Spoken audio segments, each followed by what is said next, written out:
Es war eine sehr, sehr fijne Gelegenheit. Und all dat wat we al hier hebben. Een zondag schuld. Einfach da wieder maken. En alle ons opmaken voor dat wat God voorbereid heeft. Dat is sehr, sehr schön. God zijn gemeente te hier.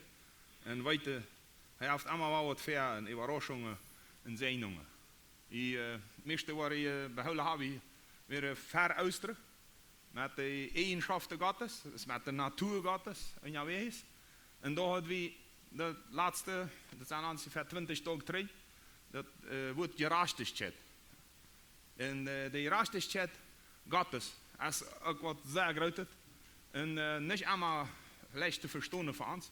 Maar ik mocht een paar gedanken plus terugriepen naar dat. En einfach zeggen dat God is gerecht. En hij handelt gerecht en hij heeft ons gerechtigheid. Wat we dan ook nog bij de predigt nog hielden. Hij maakt ons gerecht. En dat is veel meer als ons kop verstaan kan. Dat we als mensen die we ongerecht zijn, veel ongerechtigheid erleven, veel ongerechtigheid zelfs denken en ook uitvoeren. Dat God die kracht heeft ons wat te veranderen en ons die recht te spreken, trots onze Fehler, trots onze Schwächen. En God zijn Natur ist einfach so. Hij heeft zich entschlossen, ons werkelijk gerecht te maken. En wer immer da am ziet, en immer da deze reinigung, deze verandering am hart, deze nieuwe neven wel, dan aannemen wel, dem spreekt hij gerecht. Als wanneer da niet meer ongerechtigheid is, sondern een nieuwe hart. En mij beweegt dat allemaal, wanneer we als ziene kennen, doch no ongerechtigheid neigen oder ons doorheen begeven. Je hebt allemaal gelegenheden in ons leven waar we dan nog een beetje ongerechtigheid metmaken willen en zelfs ongerechtigheid in deze wereld erleven. En dat het helpt ons alles te verstaan van gerechtigheid. En ik mocht een gedanke nog nemen, dat is een Petrusbrief, vind ik het zeer fijn, waar hij zegt, aan zijn ene charpa heeft hij onze zonde aan het kruis napgedroogd. En dat hebben we uitgestreden zijn. En ik dacht dat we in het beeld van God heeft aan Jezus zijn charpa de mensen laten slaan en dem verrieten en dem zo straffen dat er ook geen ongerechtigheid meer aan dem Fleisch te vinden is. Oder moet man zeggen, vielleicht ook alle ongerechtigheid rondom neergeklapperd is. Dat we geen deel van Fleisch van zijn leven, maar gezond. Ja. Wordt alle verslagen en bloos eens onze ongerechtigheid. En dat hij kon daarstrengen en alle dan nu aan Jezus Christus gerechtigheid geven. Dan zegt hij daar weer, damit we voor de zonde dood zijn en voor de gerechtigheid leven kennen. Dat is een ganz grote verspreching. En onze gerechtigheid oder ongerechtigheid wat traag te stellen, heeft met vergeving te doen. En gerechtigheid vind ik zo fijn door bijna aan de vergeving en met vergeving. Dat het niet bloos daarom gaat naar mensen, ook wanneer we al 10 jaar Gottes zijn, ons ondereinander slecht leren, dat we dan bloos zeggen, nou dat is vergeven voor dich. Sondern de gerechtigheid fordert dat er een gesprek wordt. Dat man miteinander redt, dat man de zaken daar schritt, dat man de zaken abbringt en dan ganz abbringt, ganz was. Want eine ziet niet wel, die we allemaal nog een schedden, een ziel ook, een matte ook, dat luist te laten en daar te kämpfen, dat we vergeven kunnen, dat we luist laten kunnen. Maar Gottes was is, dat we als je Schwester dat daar opbedden en dat ganz abbringen. Damit dat werkelijk gerecht te spreken gaat en dat iedereen zich vergeving toespreken kan. De gerechtigheid Gottes is in eerste linie Gespräch, ja, Kommunikation. En is vergeving. En ohne Kommunikation heeft het plus niet werkelijke versöhnung. Ja, dat man zich wat daarbij einig wordt, dat aan mij einig wordt. Dat is ohne de gerechten was, zullen wir uns plus nicht vernünftig einig worden. Wir können immer vergeben, wenn einer sieht nicht mitmachen will, aber das ist viel leichter, viel gesünder und viel breiter und kann eine Versöhnung führen, wenn wir miteinander reden. Und dat reden en bij boezen doen en bij gerechtigheid zit je bij God. En dat mocht ik dus nog eenmaal erwähnen. Dan wil ik wel een ander thema overgaan. Dat van Jezus, dat hij zich compleet hangaf en alle ongerechtigheid uit een wasriem deed en dus een was opmaken. En ik mocht nog eenmaal te dem terugriepen en voor we het nächste aangaan, en dat is het thema lief. Dat is dus gedanke wat we uitstralen. Want u niet vrij bent, niet een was vindt, raubt Jesus an. Heeft alles opgemaakt. En die ganz mittels best met die aanraste chat wat je zelfs en die vindt, en aanraste chat erleefst, wanneer die Jezus toe en wacht niet. Dat wat nu nog herkomt, wat we vandaag wel als plus ook wel wat zo breed, ik zie ganz begeisterd van den gedanke dat God lief is, en dat heeft hij alles gedaan. Ja. Daar is je champ, alle aanraste chat op zich genomen, om daar een openen was te maken. En dat is voor die en voor mij, en dat is voor alle mensen, voor alle nationen, voor alle velden. En vandaag wel we dat den deel van God als lief, en dat is een grote pak, dat is zeer, zeer groot. En vandaar waar we vandaag aanstehen en nächsten zondag wieder maken, want God auf uns dat schijnt. Wens de lief Gottes, dat is wat zo groot is, wat is een eigenschap van God. Dat is zijn natuur, dat is deel van zijn natuur, hij is lief. En wanneer we zeggen, uit deze lijf komen al die andere eigenschappen. Wens hij immer een lijf handelt. En ook wanneer hij straft, ook wanneer hij recht deed. Ook dat wat we van Amos hier, waar hij redet dat hem valt niet tevreden is, zeer basis is. Hij handelt uit lijf. Wens lijf, voor dat oprecht is het, die recht is het, voor dat straf, voor dat de rechte linie. En dat heeft Jezus alles op zich genomen. En dat daar zit champ, plus allemaal uit lijf. En de leven laat dat ook niet toe, aanraast te handelen. Die laat het ook niet toe, oneerlijk te zijn, dat moet een halve was te maken. God maakt de zaak ganz klaar. Compleet. En mij beheerst dat plus dat God deze leven zo bereid gemaakt heeft. En ik mocht met jullie Petrus kapitel 3 lezen. 2 Petrus kapitel 3. De paar versen, die zijn plus zeer breed en brengen dessen zeeën van dat we deel hebben, ze kennen zijn van God. Dit is 2 Petrus kapitel 1 van vers 3. 2 Petrus 1, de 3 en 4. 2 Petrus 1, 3 en 4.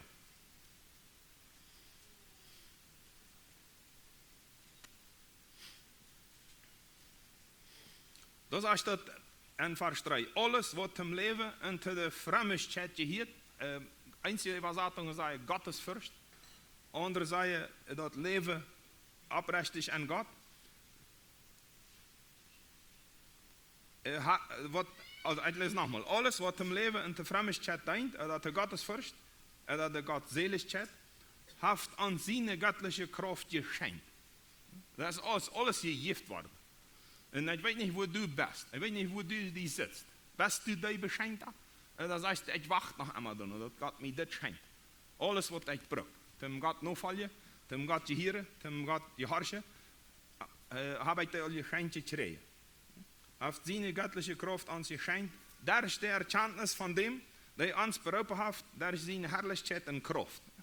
Dat was het verbonden. Hij heeft ons geroepen.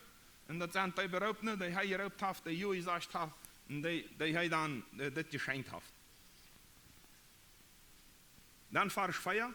Daar is die hij ons de kostbaarste en raadste verspreidingen geschenkt heeft. Damit we daar is die deelhaber van zijn natuur zijn.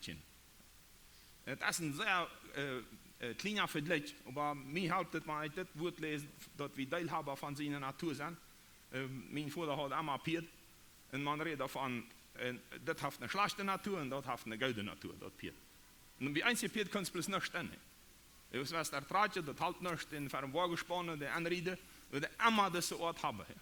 En we hadden een Piet, dat nutzt dat allemaal uit. De varen als de fout uit dem stichspeel weg, en smijten zich in de daisy, dat in de daisy eraf valt. Dat waren de voets aan. En die hadden we 15 jaar, fijn gebruikt, 5 jaar, hem alles. Maar wanneer dat aan was, dat we in de weer daarboven zaten. We reden allemaal van de natuur. Dat is een kleiner vergleich, oder vielleicht de meeste Forscher, met God dat vergleichen. Maar dat houdt mij te verstaan, God is plus leefval. Dat is in de natuur. En hij zegt, wie kunnen ondeel krijgen aan dem zijn natuur. En wanneer dat passiert, dan kannst du bloß niet anders, ik kan dus niet anders als ook een leven. Wens dat is mijn natuur geworden. Het is deel aan Gottes natuur. En dan moet ik ons uitvorderen. En ons vragen, hebben we dat bewust aangenomen en wel weer bijna leven? En daar is ons dat nog geen aan, dat wanneer we in Schwierigkeiten zijn, vielleicht met andere mensen, oder irgendwo gelegenheid hebben een beetje eierachtigheid te leven, dat we dan ans dat ergens wie aanmakkelijk worden, dat schon dat een Christ is. Dat hier we ans Christ manchmal als Chiste. En hij nu niet Christ wird, dan wordt hij. En dat manchmal wordt dat ernst, manchmal wordt dat werkelijkheid. En dat zullen we ganz uitnemen uit ons leven. Dat we allemaal deze natuur aanjeheren. Maar hij zegt, wer recht de aandeel aan de natuur? Dat je weer dem verdorven van de begeerde of van de last en de welt waar je aan zijn, dat uitgekleefd zijn. En dat is dat wat we gebruiken. We moeten waschen. Ja? En dan red je draaien en gans van dem voet. Deze leven die God heeft. Mij heeft het zeer veel geholpen, wat ik nu wil nemen, zijn 2 mannen, wat mij zeer veel geholpen heeft, blijft je blijven. En dat is een Josh McDowell, die allemaal deze vraag vroeg, wat is leven? Weet je dat? Definieer dat maar. Zij doen maar wat is leven. En dan zegt hij, China kan dat zo goed erklären. Maar die brug moet dat weten, dat wat leven is. Sonst, je hebt het zo, du weet niet meer wanneer du verliefd bent. Wie wirst du weten dat du verliefd bent, wanneer du niet weet wat leven is? En dan maakt hij de vraag, en dat heeft mij zeer veel geholpen na te denken. Wie wirst du dat weten dat die iemand leeft, wanneer du niet weet wat leven is? Du kannst het plus niet, zegt hij. En du kannst het ook die niet erklären. Wanneer du het leven niet definiëren kannst, dan weet je niet meer wanneer du verliefd bent, dan weet je niet meer wanneer die leeft, dan weet je niet meer wanneer du in een leefvolle Beziehung stehst, du weet niet meer wanneer du zelfs het leven uitleefst. Du kannst het plus niet weten en du kannst het ook niet anderen erklären. Hij zegt, wanneer we pastoren vragen, wanneer we ouderen vragen, hij heeft vele voortreed, dan zegt hij, vraagt hij dat zelfs pastoren en ouderen, die zeggen, wat is leven? Dan zegt hij, eentje zei, God is leven. Nee, maar dat definieert niks, zegt hij. Dat helpt die niks, dat te weten. Want God leven is. Wat is leven? Zegt hij. En dan zegt de andere, 1 Korinther 13, dat is leven. En dan zegt hij, door wordt beschreven hoe man een leven leeft, maar niet wat leven is. Leven is emotioneel, sentimentaal. En dan dat helpt die ook niet. Dat is wat de meeste zeggen. Leven is niet veel, leven is niet veel. Dat helpt die ook niet, want dat is. En hij zegt, leven is geen veel. Leven kan man aanordnen en vadderen. God zegt, die zost leven. Die zost de nächsten leven. Dat is God van harte leven. En wanneer dat niet veel wil, dan kan het plus niet zeggen, die matst. En hij gebruikt dan dat beispiel, zei maar iemand die veel mal Geld, want die Marvin zit. Ja, dat jet plus niet. Dat kannst du, veel kannst du hebben, maar dat kan die China bematten. En wie kunnen je veel, wanneer we mensen zijn. Nie? Manche zijn goed, manche zijn slecht. Maar die komen. En ik mocht deze gedanken wieder vieren van deze Josh McDowell. En eerst mal eenmaal, wat mij geholpen heeft, is 3 orten van leven die kan je bestemmen. Ja, de Philos leven, dat is het breidalische leven. Zelfs wanneer in Paraguay woont aan een stad, dat heet Philadelphia.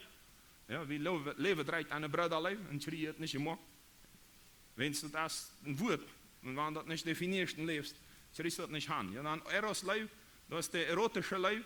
En dat is een beetje dit pennen. Echt wel? Dus ik dan nu aan Spanisch heb, yo quiero que tú me ames. Dat die leven, maar van trouw zijn fideliteit wel ik nog weet. Dat je hier nu om leven, dat ik me hier leeft veel, en dat ik de leven schreef. Dan komt de agape leven, de leven Gottes. Dat is amor inconditioneel. Dat wordt niet verlangd leven te schreeuwen, sondern dat wordt je leeft. En dat is dat waarom we dat vandaag hebben, namelijk de leven Gottes. De leven Gottes, hij vraagt niet of ik am leven wil, nou, dat is hij weet die ook. En wel moet zijn of we dat handschreeuwen, en die moet leeft, dan weet die ook met alle leven. We kunnen niet, absoluut met niet steunen, dat God ons dollar leeft. En dat schijnt als we kunnen ook niet steunen, dat hij ons weniger leeft.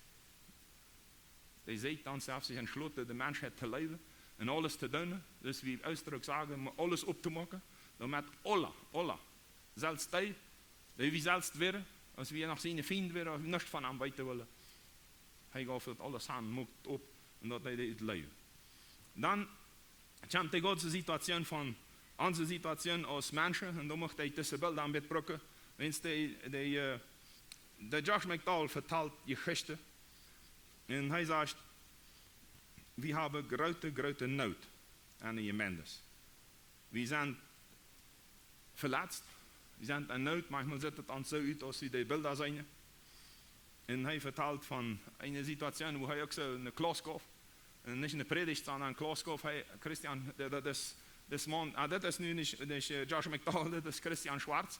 Ja, er sagt, er ist ein Mann, der einfach für jemanden was tut. Sehr begeistert ist. Viel davon Klasse jaft. Sie haben selbst ein Institut, eine Organisation, wo jemanden organisiert hat in der ganzen Welt. Und sie haben 32 Länder, jemanden organisiert, und ungefähr 1000 jemanden. Einfach wie fast, wo kann jemanden wassen und wann jemanden wasst, was findet man an der jemanden, dass die wassen das.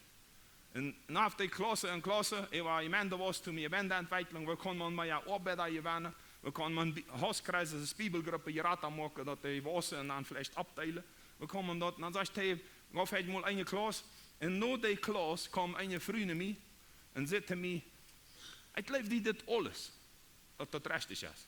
Aber bei mir, das ist, wenn das alles vorbei ist. Ich kann das bloß nicht verstehen.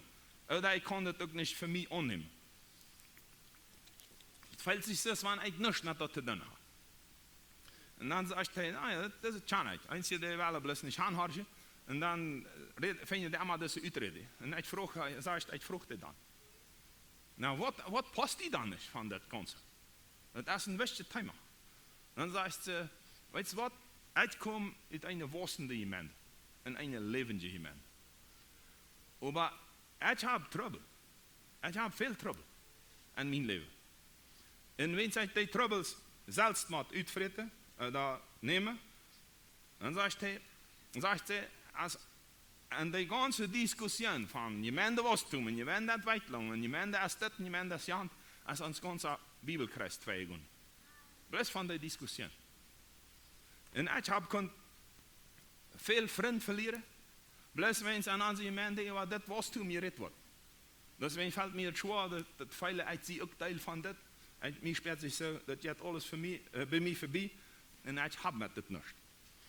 Und dann sagt er, und danach, als mein eigener Mann, der mich das nicht begeistert hat, dass ich einmal bei der Schweiz sein will und mitarbeiten will, der hat mich nach ein paar Monaten verloren. Und dann habe ich mich nach angeboten, wenn es wie eine lebende Gemeinde sind, ich würde mitarbeiten wollen. Und dann hat man mir gesagt, na, dann mal erst eine Familie in Ordnung bringen. Und dann sehen wir mal, ob du mitarbeiten kannst. Es ist ganz zwei. Mir hat das hier von diesen einzigen Bildern.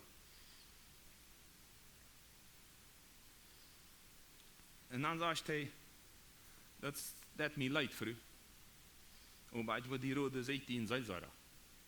Und ich sehe, einer der Gemeindearbeit redet, der Gemeindewachstum. Dann sagt er, der Früh ging fort, er ist dann in sein Hotel gefahren und hat die Nacht nicht geschlafen. Da ist er mit uns bewusst geworden, was ist diese Früh?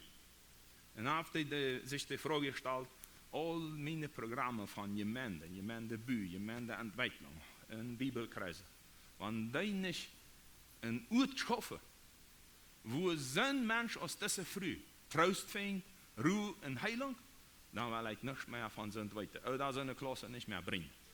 Und er sagt dann wieder, er ist Dank von dieser Früh, ihre Meinung, ihre Ort, hat er mal neu gedacht über das Ganze, was Gemeinde wertlich und was leben wir, was sind wir. Einsam, verletzte Menschen. Und er sagt, ich bin davon überzeugt, dass in jeder Gemeinde viel sind als dort sind. Menschen, die in Not sind, Menschen, die Halbbrücken, Menschen, die verletzt sind, die enttäuscht worden sind, die selbst enttäuscht worden sind von ihrer Bibelgruppe, von ihrer Gemeinde, von ihrer Schwester in der Gemeinde. Und welche wie die helfen. Und dann sagt er, auf einmal Lothar, nicht sehr lang Lothar, auf die in eine Mitarbeitergruppe von auch viel Predigers und Diakonen Mitarbeiter, auf die sagt, ich will mal Fragen stellen und das mal beantworten. Dann haben sie muss Fragen beantworten auf dem Blatt.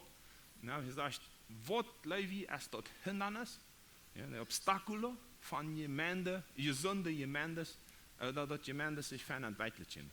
Und er sagt, dann kommen Antworten, und er sagt, einzige Streit untereinander. Machtkämpfe, wer hat die größte Macht in dieser Gruppe? Plüderie, Gleichgültigkeit, Belastung von den Mitarbeitern. Traditionalismus ist alles mit das und das dran, und so ist wie das hier haben. Dann Recht, immer das Recht haben wollen, sehr schön aufgrenzen, mit dem habe ich nicht, das war wie nicht, und nicht vertrauen.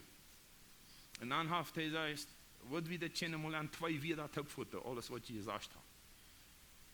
Nou, met stel, en dan heeft hij gezegd, kan man dat niet zeggen, dat is fehlende Leib? En dan zegt hij, vele heeft je gezegd, dat fehlt Leib.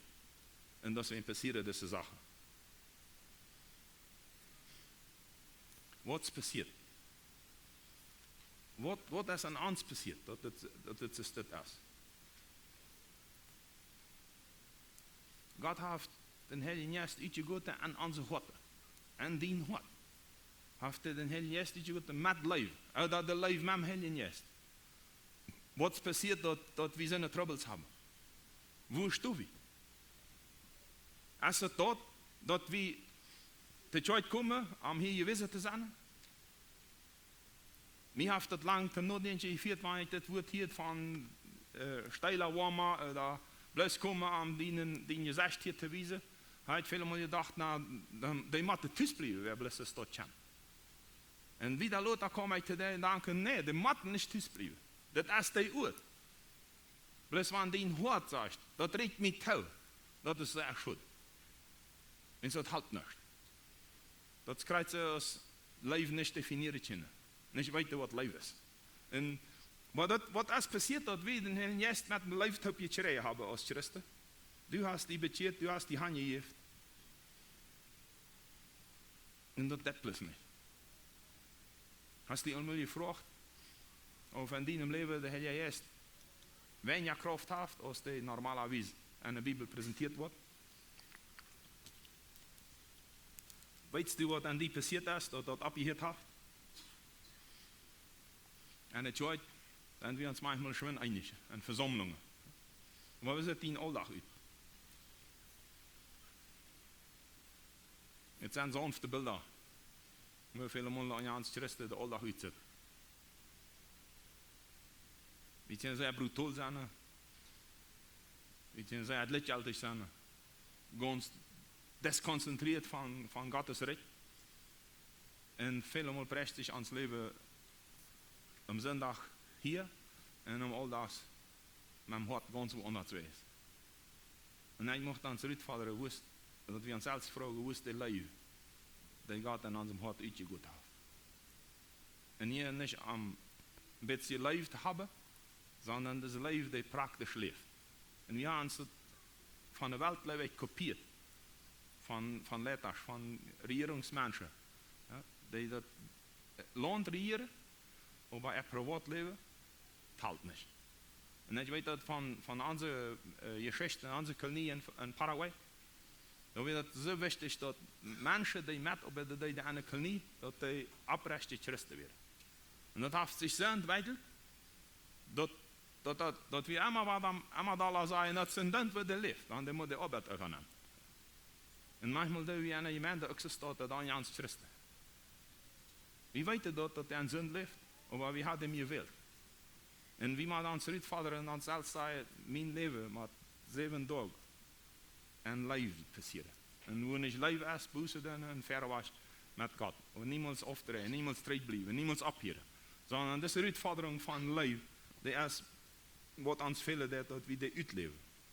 Dat we niet tussen zondag en aldag een onderscheid maken. Nee, mocht ons zeer uitvaderen, check in je leven. En vraag God, want je is de psalmist zegt, erforsch mijn hart en wees mij weet dat mij. Ik wil dat weten. Ik wil van die als heilige God, als je oprechte God, als God van leven, ik wil weten wat du mij zit. Dan wil ik dan nog mijn leven aanrichten. En dag voor dag. Ieder jaar beter, ieder jaar meer. En dat is wat ons velen deed. Dat gebod van God is, dus als God leven met die ganzen hart, met die ganze ziel, met die ganze gedanken en met al die kracht die je hast. En die nächsten als die zelfs. Van dit hangt dat gebod af, wat God geeft. Man wil zeggen, de 10 geboden en de ganze aanleiding van godsdienst van alles wat we leven en wat we willen. Van dem hangt dat af. Dat zijn de geboden Gottes, wanneer we aan leven, dan leven we dat. En ik heb je een Beispiel mitgebracht, oder ein Sechsport. En ik mocht dat mal zo step mal eerst mal houden. Mir kommt dat beeld van, wat is leven? Nou, God is leven. Maar wat is daarmee verbonden? Wat is allerlei, wat is ons gegeven? En ja, ik heb mal, was je me helpen komen dat huilen?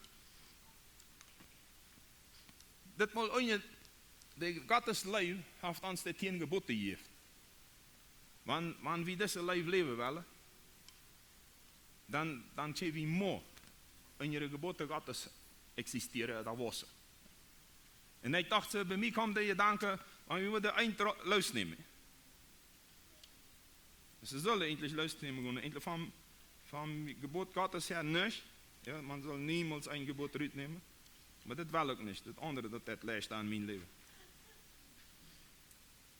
Want je zegt, genau, de leven is groot. En dat is de meer wie luisteren nemen, dat is de meer we draait de leven zich ram. En wanneer je eerst kapje staat, dan is er niks meer bij ons. En het kan zijn, zoals hier, ik had het mal opgeschreven, dat eerste is God leven, van ganzem hart. Dat hij zegt, uitzie de God, uitzie de Heer. En dat nächste is, je zult geen andere God hebben. En dan ook dat niet, mijn noemen, misbruiken, oder blasfemia. Ja, mijn noemen misbruiken. En dan komt gewoon de geboden weer. Dus als ze een ruwe tak hebben, uitruwen, en die eldere eren, niet stout maken, en zo weer. Niet eigen breedje, niet stelen. En al deze dingen, die schaffen aan die en een leven. En dat is de wenja die van deze des, dat is de wenja wat leven in die ruimte vindt. En ook wassen. En die eindige zaken gebruiken we bloos 1-2 dagen later. En ze met het leven uit in ons hart. En je mag dit beeld, dat je dit beeld net neemt, worden nächsten zondag weer maken. Dat we zeggen, wanneer God zegt, uitzie de Heer, jun God, die junt je raad heeft, die junt een heilige geest gegeven heeft. Dat zijn mijn geboden. En dat zei ik. Dat zegt geen andere, zegt God. En uitzie de Heer. We gebruiken ons met geen andere, een verdletje ook geen andere zeetje, uitzie de Heer. En mocht ons dit, dankzij. Mocht ons dit fijn, ten nadenken vieren en ten als beeld dienen. Dat wanneer we van Gottes leven reden en aan Gottes leven leven willen, dan zijn die 10 geboden de wassen. Laat je de voet, die kanst een leven niet wassen. Dat is plus geen mogelijkheid. Gottes leven heeft dat je zegt. En wanneer je dat leeft, je hebt dat met Gottes leven. En God heeft die geboden en dat Gans in de hele geest nog hij heeft dat we de leven leven. En dat we erkennen wat leven is. Leven, God is zo breed dat we werkelijk erkennen wie hij is, waar hij is. En dat jeder jou mee. Een ander beispiel dat is van Christian Schwarz, wat Messiah geholpen heeft. En ik plus den McDowell zijn vraag, wat is leven, dat definieert maar leven. Als dat beispiel van, die maakt een vergelijking, een eeuwigstelling van de eros leven. Namelijk hoe het aan mij is, en ik wil leven, en ik wil dat mensen mij leven. Dan zegt hij, de eros leven, dat is, die bestemt immer, die wordt immer ongeleid van je feilen. Dat krijgt het tegendeel van het 10 geboden. God zegt, dit en dit en dit, kannst du een leven leven. Dan kannst du een leven wassen. Dan kannst du in gehoorzaam die ontwikkelen. Laat dat voet, kannst du bloß nicht entwickeln. Und das Fleisch war ja, mein alles, jetzt dann wieder. Das ist der erste Leib, der entsteht an derche Feile. Nämlich, der entsteht immer am anderen Mensch. Wenn der Mensch sympathisch ist, dann leib ich dem. Wenn der mir läuft, leib ich dem. Wenn der mir nicht läuft, dann leib ich dem auch nicht. Wenn der unsympathisch ist, dann leib ich dem nicht. Ich kann nicht, wenn es das unsympathisch. Der Leib zum Nächsten, sagt er, der entsteht immer am anderen, nicht an die. Die dämpfste, die entsteht an die, bloß wenn der andere sollen sie verhält. Dann kommen Gedanken. Wenn der unsympathisch ist, dann kommen diese Gedanken, ich will nicht mit dem Wasch gehen. Ich will nicht mit dem gehen. Und ich hoffe, das ist mir nicht. Ich hoffe, das ist mir nicht. Das ist mir unsympathisch. Und das nächste sagt er dann, ich gehe von dem Fuß, und ich will mit dem Wasch gehen, so dass er mich nicht bereisen braucht und alles, ich lebe dem nicht. Das ist das menschliche Leben, das ist das Leben, das nicht von Gott kommt, sondern das wir selbst haben. Jesus hat ja da so viele Beispiele gemacht, das eine, was mir immer anredet ist, was hast du für einen Lohn, wenn du bloß die lebst, die auch leben. Er sagt, das ist deine Feind leben. En wie hij mij allemaal even loon gereed, krijgt dit, wanneer God komen wil, die moet leven, dat God is en dat God een beloner zijn wordt. En hij zegt, wat hast van loon? Want die leeft die ook leven. Want die schaatsen des, die ook helpen. En dan maakt dus Christian Schwarzen vergelijk met de agape leven, met Gottes leven, en zegt hij, der leven entsteht an Gott. Dus God heeft zich entschlossen ons te leven. En dan zijn zijn gedanken uit voor dem leven. En dan zegt dat wat van wie de Heilige Geest schreeuwen met leven, dan is dat wat we verder moeten. Uit entschloot mij dem nächsten te leven. Wens God heeft mij geleefd, God heeft mij vergeeft, uit entschloot mij dem anderen te leven, dat entsteht an mij. Dat is een dund wat aan zijn pater staat, wie slecht is het, wat hij mij deed, of hij dem analyse mee met je feilen, dat speelt niet een rol, uit entscheidt mij dem nächsten te leven. En dan zegt hij, komt de actie. En dat is niet te laat, sondern dat is voets dan nog. Hij gaat die gedanken over dem nächsten, en hij wordt hem wat doen. En dan handelst u, en dan handelen we. En dat andere is, dan komen ook manchmal Gott die feilen. So de Entscheidung is, bij agape leven, bij Gottes leven is een Entscheidung. En deswegen zegt Gott aan ons, du zost mij van harte leven met alles wat du bent. En die nächsten als die zelfs. Dat is een exigentie, dat is een gebod, dat is een Anordnung. En dat je wie niet zeggen, nou, mijn kan niet. Dat fällt mir so schwer. Dat zijn de uitvorderingen van, die zaken van leven, wat God ons gewezen heeft, dat vrijgeleefd heeft. En dat bruk we, dat we dit erkennen. Zo je hebt die leven van God. En God die je danken van leven. En dat je hebt even een woordje. En dat brengt ook manchmal geen veel. En bestemd hast du manchmal dat erlebt. Die deed wat goed is, wenn sie es entschlossen, die Menschen te helpen. En dat fällt sich gut. Maar lang niet immer is het zo. Want je hebt mensen die dat misbruiken, die niet dienst. Je hebt mensen die dat te zien doen. En manchmal hebben we dat al erleefd, en die bestemt ook. Een mens die man veel helpt, die wordt nog her als wanneer die vindt. Daar komen niet goed die veel. Maar de leven Gottes, die laat niet nu. Die entscheidt zich te leven. En een leven kannst du ook onderweg vinden, waar een mens helpen, wanneer dit niet staat en Jan niet staat. Maar wanneer het leven am anderen entsteht, dan is het entscheidt hij allemaal of die leven wordt dan niet. En dat is niet de waarheid Gottes. God heeft zich entschlossen ons te leven. En van daher hält hij daar de mensheid te leven. En dan waar we zijn, en dan waar we zijn, hij wordt daar schulden met zijn leven. En allemaal dat ophouden, waar dat komen wel, kan komen is uit haar leven ter mensheid. Dat is nog een andere desafio, de uitvordering, wanneer we bewust en zin leven, waar God met zijn leven ons aanmeet. En dat is voor mijn verstand niet te begrijpen dat wij daar nog leven, wanneer we bewust en zin leven. Maar hij wordt een leven gerecht vieren over ons leven, dat is klaar. Hij heeft zich entschlossen te leven. Hij heeft zich entschlossen, ganz bewust ons leven aan te nemen en chance te geven, wat zijn genoeg te is, omdat we de leven Gottes erleven kunnen wanneer we willen. God is leven. En hij mocht ons nog eenmaal teruggaan in de dood, dat we ons vragen, wat is leven? Wat is de leven? Kannst du die definieren? Willst du dat wat zeggen willen? Weet je wat leven is? Dan mocht ik met jullie Epheser kapitel 5 kunnen. Want je kunt ook opslaan en met lezen, verschillende spraken. Als antwoord van, hoe kannst du het leven definiëren voor die leven? Epheser kapitel 5.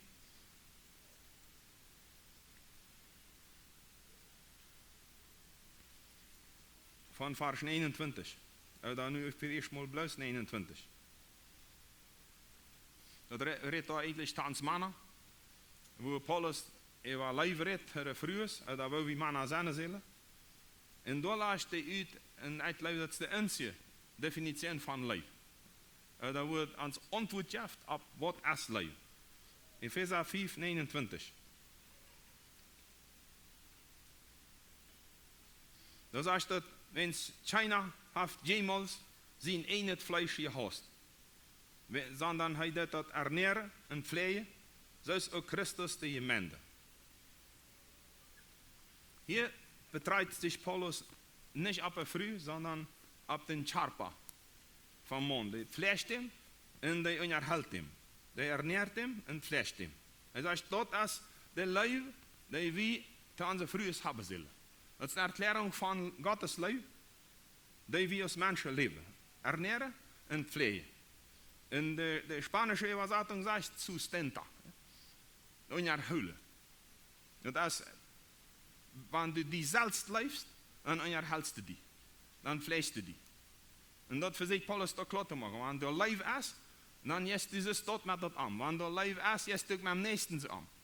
Und das sustenta oder das ernähren und helfen, können wir checken mit, wo ist ein Mensch, wo entwickelt sich ein Mensch.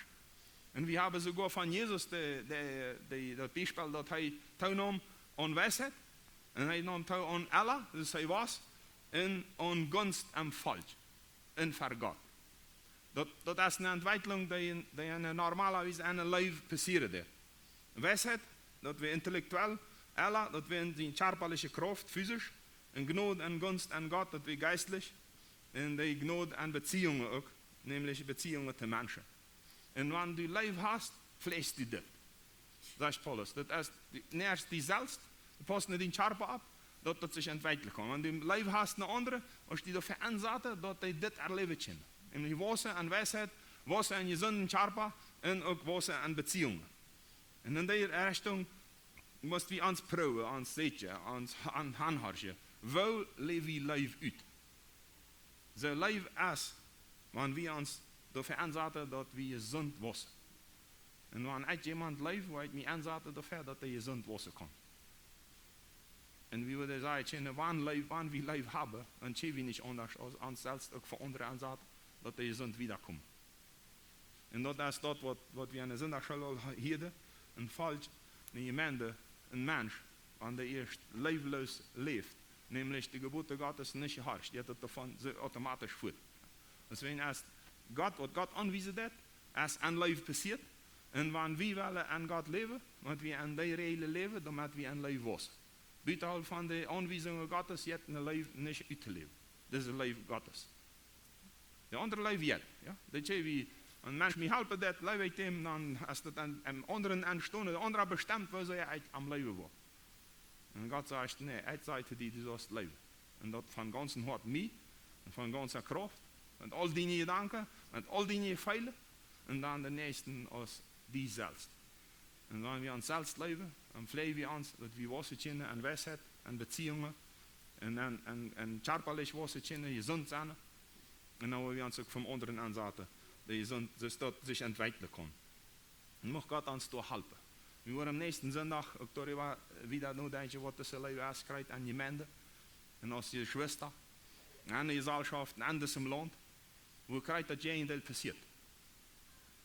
Mord, veel bloot vergeten. En dat je dan niks aan bloot vergeten voor God, sondern van Beisen. En dat is jedes Fall davon. En dat is im Land.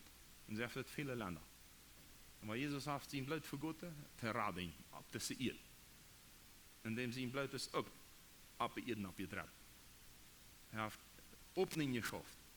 En dat gaat niet daarom dat we, wanneer we verzaaien en leven, dan een einzige Gebote, dat we dan thuis blijven, dat we aan strijd tragen, dan dat we komen. En ons verzamelen, gemeenschap opbouwen. En dan zijn je, wo kan God ons onreden, wo kan God ons rennen, en waar daar richting geven. En dat we dan entsloten en leven kunnen en daaraan wassen. Alle bidden. Trouw God danken, dat we die leven erleven hebben.